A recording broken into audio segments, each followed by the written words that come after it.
capítulo 5, do versículo 13 seguinte. Daqui a pouco nós vamos ter um momento de adoração a Jesus. Nosso Padre Mateus já está conosco. E daqui a pouquinho nós vamos começar a coroar tudo que desde sábado à noite começou a acontecer neste ginásio. Mas eu creio que chega a hora, chega o momento de nós começarmos a encarnar esta palavra de Deus. De manhã eu dizia que Jesus chama os apóstolos, cumula-os de poder e os envia, e depois eles voltam para Jesus. Uma hora Jesus sai fisicamente do meio deles. Estava a mãe que curava seus ferimentos junto com as mulheres piedosas que ao redor de Maria faziam um corpo missionário de acolhida, de oração, de impulso, movidas pelo Espírito Santo. Não esqueçamos que Maria Santíssima, desde a sua fecundação, e podemos ir mais longe,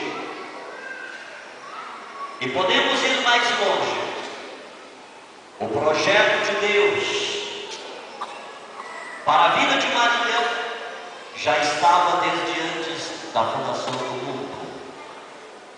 Eis que falamos na sua Imaculada Conceição, e quando Maria foi fecundada pelo Espírito Santo, ali já estava uma mulher plena, uma mulher repleta do Espírito Santo, dos dons do Espírito Santo, dos frutos do Espírito Santo. E é para isso que nós precisamos colocar e direcionar a nossa atenção. Mas chegou a hora em que Maria também, ela sai fisicamente do convívio da primeira comunidade cristã. Ela volta para o lugar de onde veio, porque nós todos saímos do Pai e uma hora vamos retornar, e sobretudo a Mãe Santíssima de Jesus Cristo. Mas os discípulos ficaram sozinhos? Não, porque Jesus enviou-lhes o Paráclito, o advogado, aquele que está conosco, aquele que não nos deixa sós no banco dos réus, aquele que não nos deixa sós diante dos tribunais, aquele que não nos deixa só diante das tempestades, no meio das calúnias, das mentiras, das difamações, das perseguições, das injúrias, dos calvários. Jesus que nos chama é o mesmo Jesus que nos envia e é o mesmo Jesus que continua conosco. Jesus diz para Nicodemos, em João capítulo 3, quem não nascer da água e do Espírito não pode ver o reino de Deus. E eu tenho certeza que todos nós que estamos já nascemos da água, já nascemos do Espírito. Sacramentos que a igreja nos confere pelo batismo, pelo crisma, pela primeira Eucaristia, pelo sacramento do matrimônio. Em todos esses momentos nós recebemos uma carga sobrenatural do dínamo da força do Espírito Santo sobre nós. E em todos esses momentos nós somos chamados a repensar que estamos tendo um vínculo forte com a igreja. Nós temos um vínculo forte com o cabeça da igreja, que é Jesus. Nós temos um vínculo forte com o Paráclito que Jesus mandou para acompanhar a trajetória dos atos dos apóstolos, dos primeiros cristãos. E os Atos dos Apóstolos é cheio desses acontecimentos, narram para nós Espírito Santo. De forma que, como se não bastasse a igreja una, santa, católica e apostólica, num raio de 2000 anos de história, pregar a Santíssima Trindade e batizar e conferir os sacramentos em nome do Pai, do Filho e do Espírito Santo, a igreja é pneumatológica por essência, por origem. Aos 40 anos atrás surge um movimento na Igreja Católica chamado Renovação Carismática Católica, que vem com uma espiritualidade pneumatológica, ou seja, para dizer a nossa identidade é esta. A identidade do Espírito. Nós queremos ser movidos pelo Espírito, queremos ser cheios do Espírito, nós queremos acentuar a dimensão pneumatológica na igreja, através dos carismas, através do nosso jeito de cantar, do nosso jeito de orar. E esse movimento, vocês sabem o que já fez no Brasil.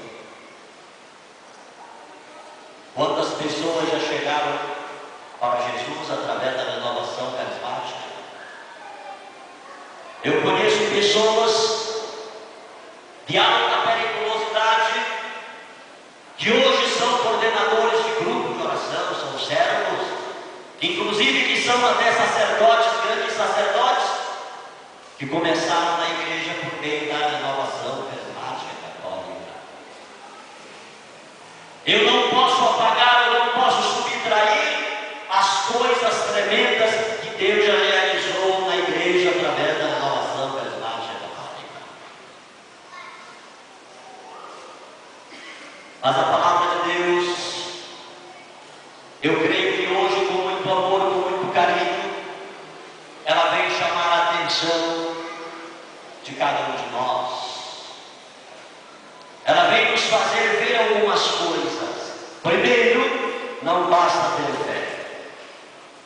Como muita gente está pregando, basta crer em Jesus, ter fé em Jesus e já está salvo. Jesus diz que não é assim.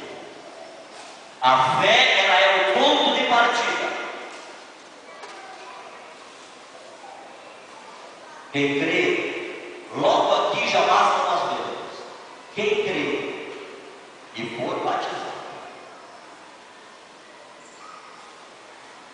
Quem crê e for batizado será salvo. Está subentendido, embora não haja uma redundância textual, mas a redundância do texto diria isso. Quem não crê e não for batizado será condenado. Quem crê em Jesus, quem crê em mim e crê na igreja, quem crê em mim e crê no sacramento conferido pela igreja, será salvo. Quem não crer em mim e não aceitar o sacramento do batismo conferido pela igreja, esse será condenado. Ou seja, não dá para desligar Jesus da igreja. Não dá para separar a cabeça do corpo. Não dá para separar os sacramentos da igreja. Porque os sacramentos fazem parte da essência da igreja. Jesus é quem diz isto. É Jesus quem institui os sacramentos. É Jesus quem vem dizer: ide, ensinai todas as nações, batizando-as em nome do Pai, do Filho e do Espírito Santo, ensinando-as a obedecer tudo que vos tenho mandado. Ensinando-as. Ele está falando com os apóstolos, ele está falando